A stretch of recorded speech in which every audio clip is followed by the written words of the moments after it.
Alhamdulillahi Rabbil Alamin. Wassalatu wassalamu ala Sayyidina Muhammad wa ala alihi wa sahbihi ajma'in. Subhanaka la ilma lana illa ma 'allamtana innaka antal alimul hakim. Wa la hawla wa la quwwata illa billahil aliyyil azim. Asyhadu an la ilaha illallah wa asyhadu anna Muhammadan 'abduhu wa rasuluh. Allahumma salli wa sallim ala Sayyidina Muhammad wa ala alihi wa sahbihi ajma'in, amma ba'du. Alhamdulillah, kita syukur kepada Allah Ta'ala. Malam ni kita melaksanakan kuliah maghrib online tertutup. Jadi semua masyarakat jemaah semua solat di rumah, dan kita telah dimaklumkan PKPB tadi telah dilanjutkan sehingga 6 Disember. Maka kita terus bersabar. Mudah-mudahan kesabaran kita itu mendapat keberkatan, barakah daripada Allah Subhanahu wa taala. Jadi malam ni saya mengambil kesempatan untuk berkongsi dengan hadirin sekalian yang menonton ataupun melihat kuliah online malam ni.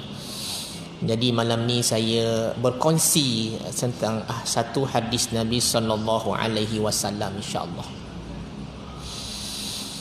Bismillahirrahmanirrahim. An Abi Barzah Nadlah bin Ubaidil Aslami radhiyallahu anhu qala qala Rasulullah sallallahu alaihi wasallam la tazulu qadama 'abdin yaumal qiyamah hatta yus'ala an umurihi fima afnah wa an ilmihi fima amala fihi wa an malihi min aina tasabahu wa fima anfaqahu wa an jismihi fima ablahu. Rawahu Tirmizi wa qala hadits hasan sahih. Alhamdulillah, maknanya apa tuan sekalian?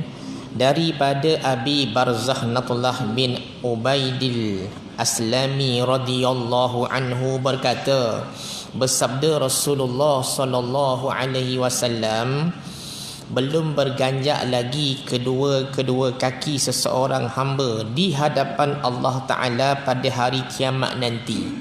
Pada hari kiamat, bukan sekarang. Hari kiamat nanti kaki kita ni tidak akan berganjak sehingga lebih dahulu ia akan ditanya tentang 4 perkara. Maka pada hari kiamat besok, bila kita berada di padang mahsyar, kita akan ditanya 4 perkara. Yang pertama, akan ditanya tentang umurnya, untuk apa dihabiskan, dan akan ditanya tentang ilmunya, untuk apa ia melakukannya, dan akan ditanya tentang hartanya, daripada mana ia dapat dan untuk apa dibelanjakan, dan akan ditanya tentang tubuh badannya, untuk apa dibinasakannya, yakni digunakannya. Hadis riwayat Imam At-Tirmizi. Yang pertama, Nabi sebut bila hari kiamat besok, tuan-tuan sekalian, kita akan menghadapi banyak cabaran. Pertama sekali, Allah akan tanya tentang umur kita. Umur kita ni dihabiskan untuk apa? Tuan-tuan, sesiapa yang berumur 45 tahun, maknanya dia telah menghabiskan pada hari ini 45 tahun, dah banyak habis umur dia. Maknanya yang sisa tinggal tu hanya sedikit. Kenapa sedikit? Mungkin besok meninggal, tinggal berapa hari je. Tak pasti sama ada satu saat lepas ni dia akan meninggal.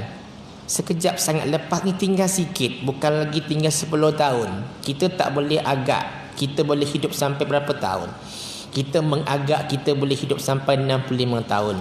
Dan kita boleh mengagak, kita ni tak boleh agak, cuma kita buat ramalan kadang-kadang. Rasanya aku boleh hidup sampai pencen kot 56 tahun. Kalau umur dia 45 tahun, umur telah digunakan 45 tahun, dah banyak tahun dia gunakan umur itu. Hanya tinggal sedikit.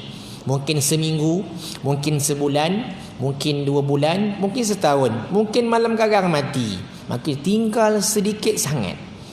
Maka Nabi bagi tahu Allah akan tanya umur kita dekat dunia sepanjang kita hidup buat apa. Tuan-tuan dan perempuan sekalian, sidang hadirin sekalian, umur amalan kita ni dikira bila? Dikira bila balik. Kita balik bila, tuan-tuan sekalian? Lelaki biasa balik 15 tahun. Bila balik, maka semua amalannya mula dikira oleh Allah Subhanahu Wa Taala. Selagi belum balik, tidak dipertanggungjawabkan. Contoh, tuan-tuan sekalian, sekiranya kita mati umur 60, kita balik 15 tahun, maka kita hidup atas muka bumi ini berdasarkan saya sebut tadi, sebelum balik tidak dikira amalan itu. Okey, dikira selepas kita balik. Baik, maka kita dikira amalan sebanyak 45 tahun. Baik. Tuan-tuan, saya ada buat kiraan, tuan-tuan sekalian, ya.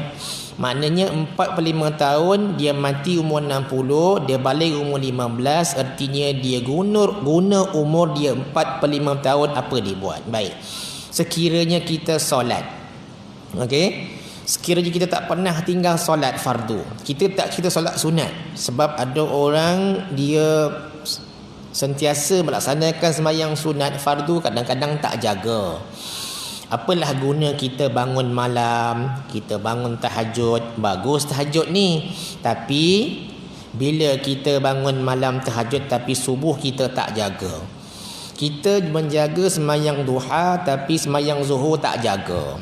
Kita mungkin jaga sembahyang hajat, kita jaga sembahyang taubat, tapi kita tak jaga sembahyang isyak.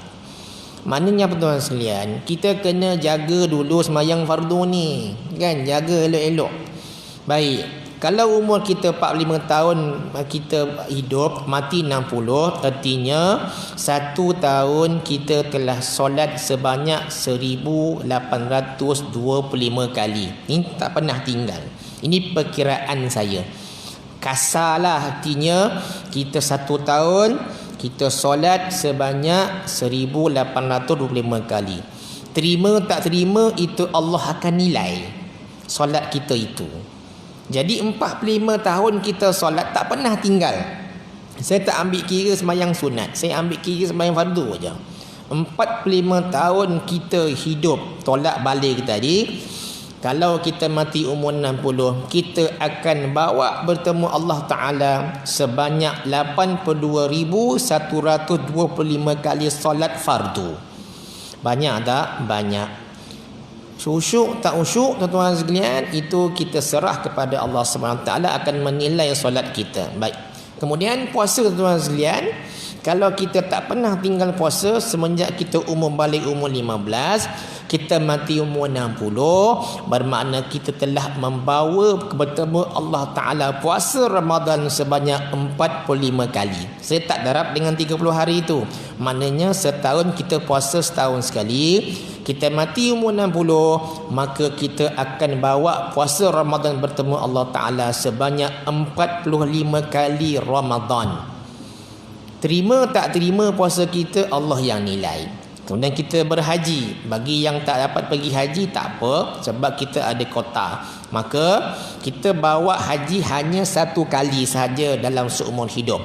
Zakat fitrah, tuan-tuan sekalian, kita bayar setiap tahun macam puasa Ramadan, maka kita akan membawa zakat bertemu Allah Ta'ala sebanyak 45 kali zakat fitrah.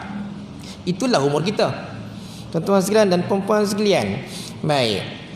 Kemudian tuan-tuan sekalian, Nabi bagi tahu lagi umur ini kita guna untuk apa? Tuan-tuan, kalau kita ada kekuatan, gunakanlah umur kita untuk berpuasa sunat. Puasa sunat ni ada banyak pilihan.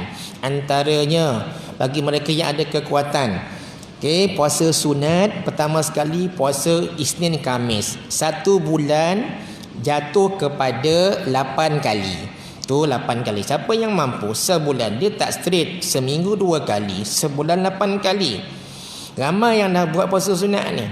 Kita cuba puasa sunat Isnin Khamis. Artinya 8 kali sebulan darab 12 bulan. Kalau kita straight tak pernah tinggal Isnin Khamis, kita akan membawa pahala, membawa puasa Isnin Khamis selama setahun 96 kali. Ni tak masuk puasa-puasa lain. 96 kali tuan-tuan sekalian. Ni saya kira sendirilah ni tuan-tuan sekalian. Saya kira sendiri ni. Kan, nak bagi motivasi lah kan, bila kita mati umur 60, berapa yang kita bawa bertemu Allah Subhanahu Wa Taala.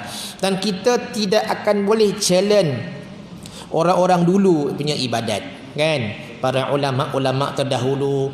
Okey, para sahabat, jauh kita tinggal dengan sahabat, jauh lagi kita tinggal dengan Rasulullah sallallahu alaihi wasallam. Tuan-tuan saya kira tuan-tuan sekalian, siapa-siapa yang berpuasa semenjak umur balik tuan-tuan sekalian, okey, 96 kali setahun dia puasa Isnin Khamis, kali dengan 45 tahun dia telah berpuasa Isnin Khamis saja sebanyak 4,320 puasa sunat Isnin Khamis.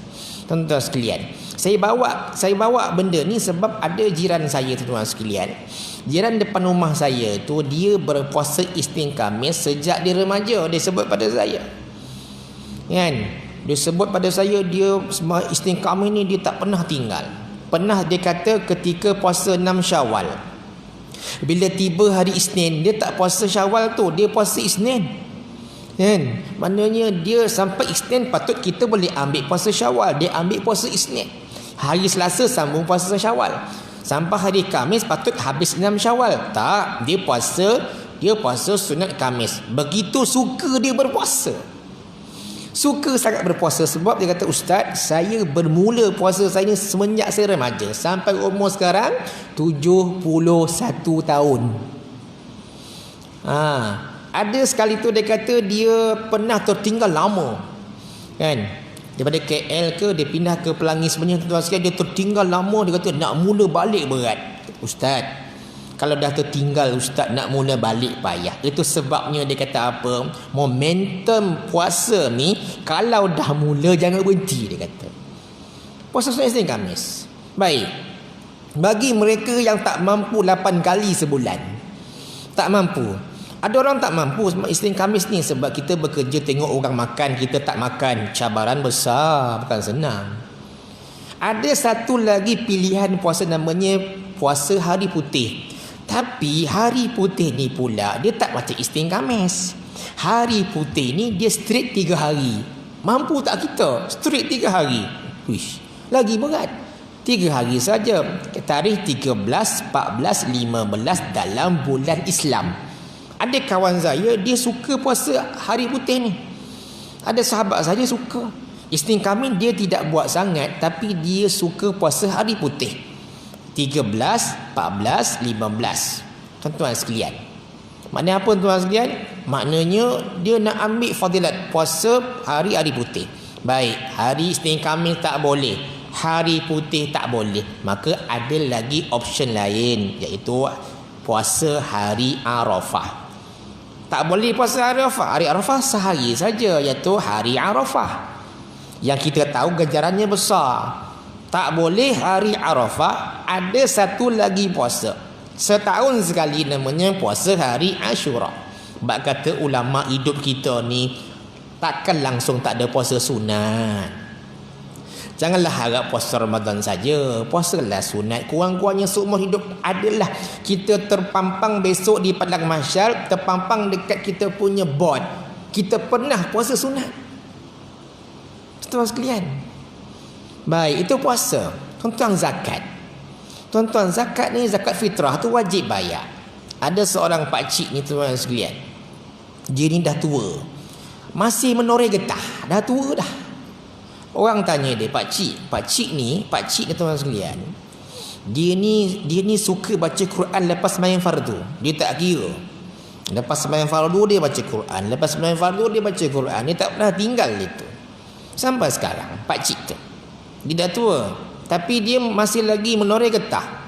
Saya tak pastilah dia menoreh getah ke ataupun dia bersawit. Orang tanya pakcik, sudahlah pakcik duit pencen ada, anak-anak bagi duit, tak payah kerja. Apa dia jawab? Tuan-tuan, jawapan ni luar biasa. Apa dia kata? Sebenarnya pak cik ni sebenarnya tak kisah. Anak bagi duit, pak cik ambil. Pak cik ada pencen. Tapi kenapa pak cik bekerja dengan kita? Pak cik nak bayar zakat. Kalau tak bayar zakat, zakat yang pak cik buat ni, pak cik rasa tak selesa lah. Maknanya dia nak mencari bekalan. Dia menurut getah tu, dia nak berzakat dengan getahnya tu. Tuan-tuan, zakat pendapatan dia bayar juga. Pencen tu dia bayar zakat juga. Dia nak tambah lagi pak cik ni, pak cik yang saya sebut, pak cik yang saya sebut tadi yang suka baca Quran lepas main fardu. Dia tak kira lepas isyak dia balik baca Quran. Lepas maghrib kalau tak ada kuliah dia baca Quran. Tuan-tuan, hari-hari baca Quran pak cik ni. Tuan-tuan, bila tengok pak cik ni motivasi lah. Sebab apa? Dia kata apa? Dia kata kita dah tak ada apa-apa dah, dia kata. Kita dah nak mati ni, kita tambah lah, dia kata. Sampai dia cari pahala ni buat apa ni? Maka dia norah getah. Dengan duit getah itulah cukup masa dia keluarkan zakat. Dia suka nak tambah amalan. Baik, tuan-tuan dan puan-puan sekalian. Baik, itu tentang umur. Baik, teruskan. Yang kedua, Nabi bagi tahu lagi pada umat dia dalam hadis ni. Pertama, tentang umurnya, untuk apa dihabiskan. Untuk habiskan untuk amal soleh, habiskan untuk ibadat, habiskan untuk kita mentaati perintah Allah, dan segala Allah larang jangan buat. Baik, yang kedua ni sebab apa? Yang kedua ialah akan ditanya tentang ilmunya. Baru-baru ni ada saya dengar satu kuliah pendek dalam Facebook. Waktu PKPB ni banyak dengar kuliah Facebook aja. Kan, buka Facebook banyak kuliah-kuliah daripada ustaz-ustaz alim ulama. Satu perkara yang saya dengar dari seorang ustaz ni sangat bagus. Apa dia kata? Kita ni datang dengar kuliah hari-hari kan. Dia kata, dengar ceramah hari-hari, dia kata. Hampir setiap malam PKPB ni mungkin tak dengar lah. Tapi kita punya kerugian apa dia kata? Kerugian bila kita balik daripada dengan ceramah, tak ada perubahan dalam amalan, tak ada perubahan dalam ibadat. Macam tu je. Tak ada peningkatan. Apa dia kata? Rugilah. Kita dengar kuliah ni, kita nak berubah jadi lebih baik. Bukan dengar saja-saja. Bukan datang nak gelak ketawa. Gelak ketawa tu perlu juga. Kan kadang-kadang kita bosan ni kan, kuliah tu ada kadang-kadang orang bosan. Kita ada juga bergelak ketawa. Tapi kata ustaz ni, kita dengar kuliah, dia kata apa? Dengar kuliah, kita berniat kerana Allah nak jadi lebih baik, nak tambah amalan. Bila ustaz tu sebut amalan, contoh ustaz tu baca hadis Nabi.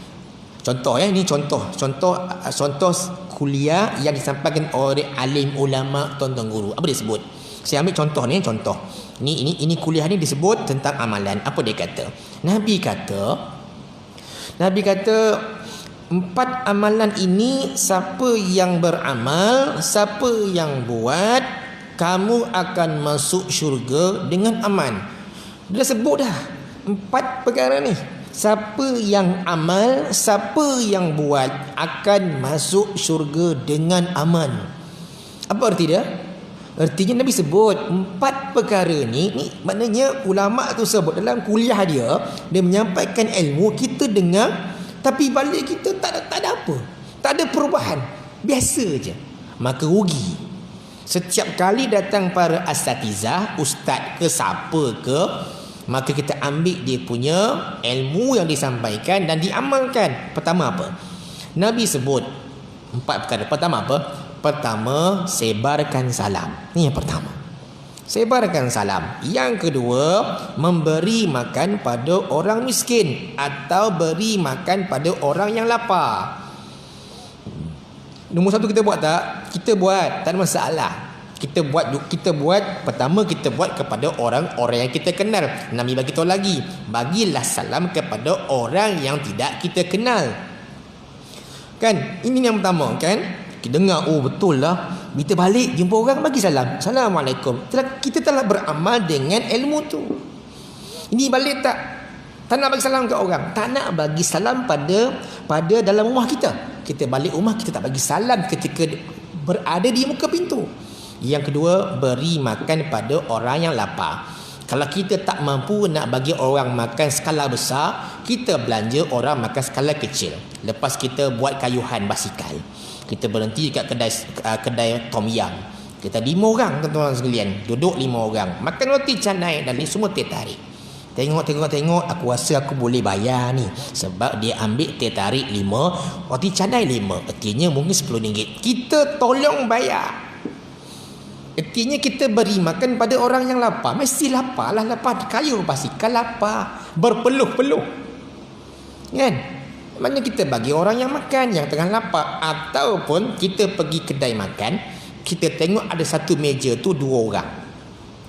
Kita tengok dulu apa dia makan, jangan kita main bayar saja. Kira meja 3 tu, tengok dulu apa dia makan. Kalau dia ambil karang daging kambing dengan ayam 1 ketul, kita tak mampu nak bayar. Tengok, dia makan nasi, tolong kira meja 1 tu berapa gak-gak? RM6 cik, saya bayar.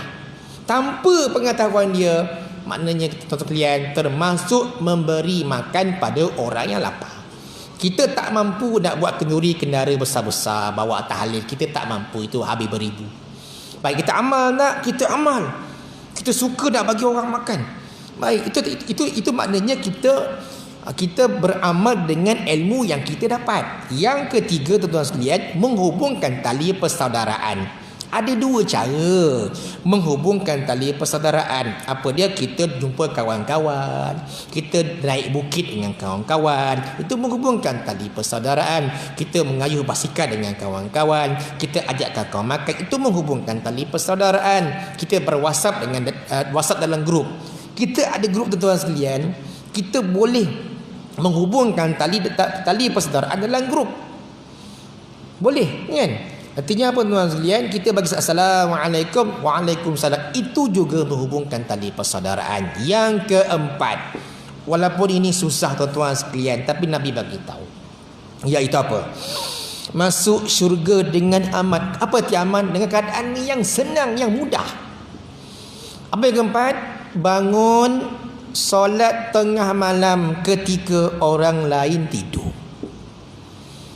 Masuklah syurga dengan amal. Kita pun dengar, kita balik, aku berniat malam ni lah, aku nak bangun malam tau. Contoh, rupa-rupanya bangun malam ini antara tempat-tempat doa yang mustajab tuan-tuan sekalian. Allah Ta'ala turun 1/3 malam terakhir tau. Allah Ta'ala turun 1/3 malam terakhir tuan-tuan sekalian untuk mendengar rintihan hamba-Nya. Sekarang semua susah tuan sekalian, saya tahu. Kita susah kan, rakyat susah, dibuang kerja. Saya sangat simpati, kita mampu doa je. Tuan-tuan sekalian, rakyat dah susah, kemudian rakyat tak boleh keluar pula semayang berjemaah dekat masjid surau. Lagi kepala jadi stres kan, semayang kat rumah, tengok dinding. Tuan-tuan, waktu ini kita cuba bangun tengah malam. Kalau kata ulama, satu lagi yang saya belajar tuan sekalian, seorang ulama sebut, bangun malam ni kena betul lah. Tidur pukul 12, tak mungkin boleh bangun pukul 3. Tak tepat tu, kita tak mampu. Tidur pukul 12, kita boleh bangun tahajud 5.50 ataupun 5.30. Itulah keupayaan kita. Tidur pukul 1, tak mungkin bangun pukul 3. Sebab ada orang tidur pukul 1 sebab tak boleh tidur. Tidur pukul 1, mestilah dia punya tahajud dia tak boleh pukul 3, mungkin pukul 5.45. Saya baca satu keterangan seorang ustaz. Tidur pukul 9, layak bangun pukul 3. Tidur pukul 10, layak bangun pukul 3. Tidur pukul 12, tak boleh pukul 3. Apalah guna bangun pukul 3 pagi tapi mengantuk, dia kata. Bangun pukul 5 pun tak apa, tahajud ni, dia kata. Dan ingat, jangan sampai kita tahajud pergi kerja jadi malas. Tak tepat, dia kata apa? Bangun tahajud pergi kerja kita jadi malas. Nak tidur je sebab kita tidak set betul-betul tahajud tu. Maknanya apa? Tidur pukul 12, pukul 5.30 lah tahajud, baru tepat. Maknanya kita ada kekuatan. Tuan-tuan bangun 3, tuan-tuan mengantuk, tak larat kita. Lepas tu nak buat pula banyak pula. Kalau begitu buat sikit je lah, 2 rakaat tahajud, 1 witir. Witir tu kalau tak boleh berdiri, duduklah, kata ulama. Kita bukan kuat sangat tuan sekalian. Kita ni tak kuat sungguh. Okey, baik. Kemudian tuan sekalian, dalam dalam ilmu tuan sekalian, kalau kita mati Allah tanya ilmu tuan sekalian. Kalau kita ilmu itu kita amal, kita mati, ilmu itu menjadi nur dalam kubur besok, insya-Allah. Baik. Yang ketiga tuan sekalian, Nabi sebut lagi akan ditanya tentang hartanya. Daripada mana dapat? Tuan sekalian. Baik. Tuan-tuan, harta kita ni dapat daripada kita bekerja tuan sekalian. Hidup kita ni kerja. Malang sangatlah bila kita bawa duit gaji kita yang syubhat. Kita kerja halal tapi banyak syubhat. Apa gaji syubhat? Gaji syubhat, gaji di mana kita dapat dalam keadaan kita kerja banyak curi tulang. Banyak curi tulang. Ataupun kita datang lewat, baliknya awal. Datangnya lewat. Memang gaji dapat setiap bulan, betul. Gaji 4,000 dapat, tapi patut masuk 7.30, dia masuk pukul 8. Punch cardnya pukul 8. Ataupun dia suruh kawannya punch card. Tolong punch card 7.30, aku nak pergi beli lemak lah. Tuan-tuan, ini semua termasuk benda-benda yang penyebab rezeki tidak diberkati oleh Allah Ta'ala. Kan? Balik patut 4.30, dia balik pukul 3. Kan? Nanti kau tolong punch pukul 4.30, dia tolong kawan. Kawan pun bersubahat. Tuan-tuan, takutlah kata ulama bila kita bawa duit yang tak berkat. Tuan-tuan bayang geng-geng scammer ni tuan-tuan sekalian, dia boleh kaut duit banyak. Tak tahu macam mana makan duit haram. Saya bayang macam mana dia boleh ambil duit orang ni. Ambil duit orang, makan duit tak betul ni tuan-tuan sekalian. Masya-Allah. Kawan saya cikgu hilang habis duit. Nangis. Adik kawan cikgu saya pun cerita habis berpuluh ribu. Scammer ni tuan-tuan, bahaya tuan-tuan sekalian. Bahaya kan. Sila bayar saman lah, sila masukkan duit dalam akaun ni lah, percaya. Tuan-tuan, ya Allah, na'udzu. Itu duit haram kan? Itu kerja tempat, contoh, cikgu kerja tempat halal tapi banyak menyembang, contoh. Saya cikgu tuan sekalian, saya ingatkan diri saya lah. Kita cikgu tuan sekalian, banyak menyembang, banyak Facebook contoh, banyak berwhatsapp, kan? Banyak buang masa je. Rezeki masuk. Tapi rezeki itu masuk, kita bagi isteri makan, kita bagi anak-anak makan. Tiba-tiba anak kita tak jadi-jadi kan, contohlah. Kenapa bang anak kita tak jadi-jadi bang? Fail panjangnya. Sebab apa bang? Dulu dia ni okey bang. Kenapa tengok perusahaan perangai pula masalah? Tuan-tuan, ulama kata sebahagiannya adalah kerana memberi rezeki yang haram, rezeki yang syubhat kepada anak bini kita. Takut kita ni bila kerja-kerja betul sungguh-sungguh, tak boleh main-main. Kan? Ada seorang pegawai pencen tuan sekalian, pangkat tinggi. Ni ada orang cerita kat saya lah, dia jumpa pegawai tinggi tu kan, dulu dia jabat dia pegawai tinggi, grade besar. Setiap lepas subuh dia akan pergi ke belakang dinding baca Yasin hari-hari. Kan? Lepas tu orang pun oleh kerana dia ni setiap pagi, kan, belakang dinding dekat masjid tu dia baca Yasin. Orang kenal dia ni sebab dia ni berpangkat tinggi. Orang jumpa dia, Datuk, saya tengok Datuk ni hari-hari baca Yasin ni, kenapa tak kenapa tak baca lain? Kenapa tak baca Quran, baca Yasin? Macam ni lah dia kata. Waktu saya kerja dulu, ketika saya pencen, saya tak ambil pun saya punya sebahagian saya punya ganjaran. Saya pulang balik lah. Kenapa pulang? Saya bimbang dalam saya kerja dulu, saya banyak curi tulang, dia kata. Saya ambil duit-duit mana duit tak betul ni, saya pulang balik lah. Ya ke? Banyak dia kata. Ini macam Yasin kenapa? Dulu masa kerja tak pernah Quran ni susah nak baca, dia kata. Saya ganti balik lah selagi hidup ni, baca Yasin ni.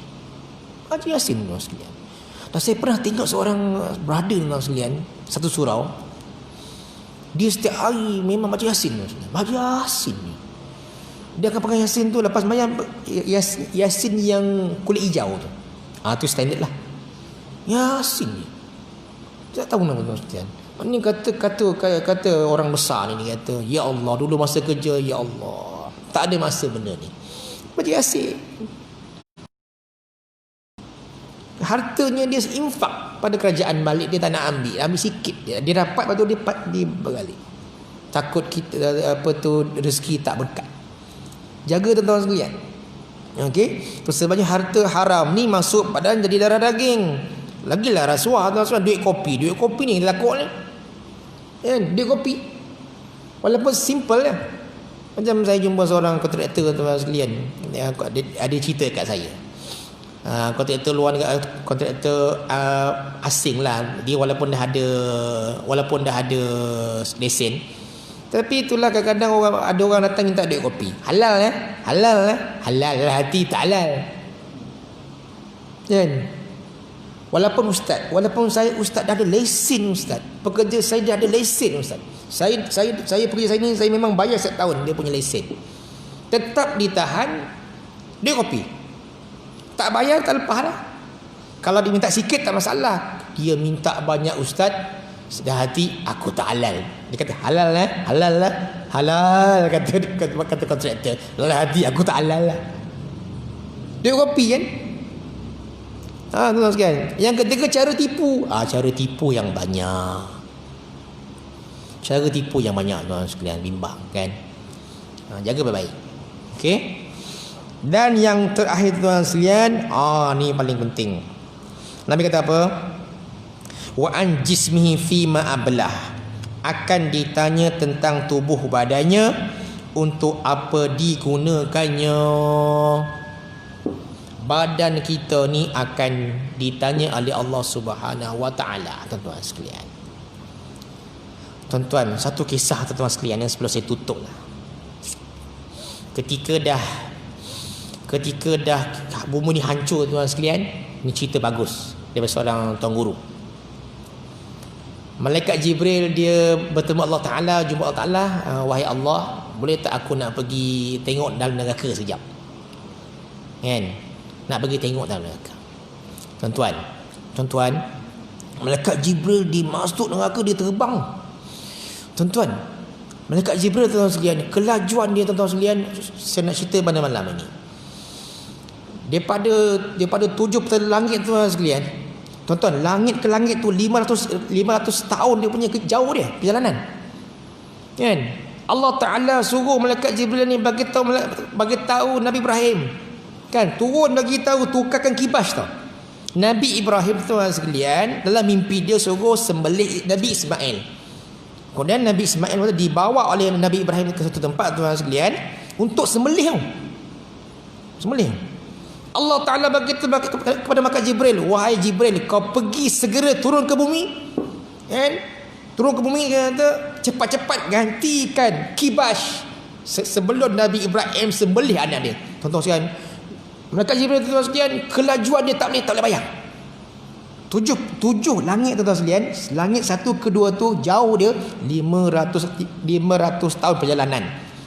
Dia boleh turun tuan sekalian, ganti dengan kibas. Apabila Nabi Ibrahim nak sembelih, kibas, bukan Nabi Ismail, punya kelajuan dia turun ke bumi nak menyelamatkan Nabi Ismail sebelum Nabi Ibrahim sembelih anak dia. Baik, apa saya nak cerita? Malaikat Jibril masuk dalam neraka nak tengok. Dia masuk tuan-tuan sekalian. Dia, ya Allah, punya besar neraka ni. Tiba-tiba dia terdengar ada seorang manusia dalam neraka yang sedang berzikir, ya Hayyu ya Qayyum, Ya Hayyu ya Qayyum, Ya Hayyu ya Qayyum. Dia dengar. Lepas tu dia patah balik tu sekalian. Dia jumpa malaikat Zabaniyah. Wahai malaikat Zabaniyah, aku dengar tadi ada dalamnya ada seorang manusia, aku dengar dia sedang berzikir Ya Hayyu ya Qayyum. Boleh tak engkau pergi cari? Tuan-tuan, malaikat Zabaniyah kata, kat mana? Mana aku tahu. Cari tak jumpa tuan sekalian. Tak jumpa. Besar neraka ni. Malaikat Zabaniyah masuk tuan sekalian, tengok tak jumpa. Wahai malaikat Jibril, engkau bertemu Allah Ta'ala, bagi tahu kat mana tempat dia. Malaikat Jibril pergi bertemu Allah, jumpa Allah. Ya Rabbi, aku nak selamatkan seorang hamba-Mu ni yang menyebut namamu Ya Hayyu ya Qayyum dalam neraka tuan sekalian. Baik, kau pergi masuk neraka, dia terletak di negara itu, dan negara sekian-sekian. Dalam negara tu dia berada di negeri sekian-sekian, dia berada dekat daerah sekian-sekian, dia berada dekat zon sekian-sekian, dan dia berada dalam kampung sekian. Situ tempat dia. Bila Allah Ta'ala bagi dia punya koordinat tuan sekalian, malaikat Jibril terus masuk tuan sekalian, cari jumpa. Bukan malaikat Jibril masuk. Malaikat Jibril bagi tahu sama dia, wahai Zabaniyah, Allah Ta'ala bagi tahu negara ni, negeri ni macam Malaysia kan, Malaysia, Selangor, daerah Ulangan, zon Semenyih, Pelangi Semenyih 2. Jumpa. Zabaniyah masuk tuan sekalian, dia pergi cari negeri ni, sampailah kampung tu, tengok orang tu sedang tertiarap Ya Hayyu ya Qayyum. Sedang tertiarap Ya Hayyu ya Qayyum. Tuan-tuan sekalian, apa tak cerita? Dia telah diseksa selama 70,000 tahun. Malaikat Jibril nak bawa dia atas syafaat malaikat-malaikat, tuan-tuan sekalian. Kemudian malaikat Zabaniyah, tuan sekalian, goncang orang ni. Tuan-tuan tahu tak, dalam neraka ni badan manusia bukan sebesar kita. Besar tuan sekalian. Sebab apa? Sebab Allah Ta'ala nak seksa begitu dahsyat. Dia cipta orang dalam neraka ni besar sungguh. Sebab apa? Nak bagi seksa dahsyat, seksa kau punya, bagi besar badan. Malaikat Zabaniyah goncang orang tu, goncang. Pertama yang jatuh ular dari kala jengking jatuh habis. Jaga baik tuan-tuan sekalian badan kita. Bawa keluar daripada neraka, bertemu malaikat Jibril, hitam legam tuan sekalian. Na'udzubillah. Kan? Hitam legam. Kan? Kenapa nak bawa masuk ni? Memberi syafaat untuk masuk dalam syurga Allah Subhanahu Wa Taala. Jadi tuan-tuan sekalian, tubuh badan kita ni tuan sekalian, jaga elok-elok untuk apa? Kan? Kita gunakan tubuh badan kita ni untuk agama. Mata tengok benda baik, tangan sedekah, tuan-tuan sekalian, kaki pergi masjid, kaki pergi surau dengan ceramah, telinga dengan ayat Quran, dengan nasyid. Mudah-mudahan kita semua terlepas daripada 4 persoalan ini, insya-Allah. Bukan terlepas, kita boleh selesai ke atas dunia bertemu dengan Allah Subhanahu Wa Taala. Wallahu alam.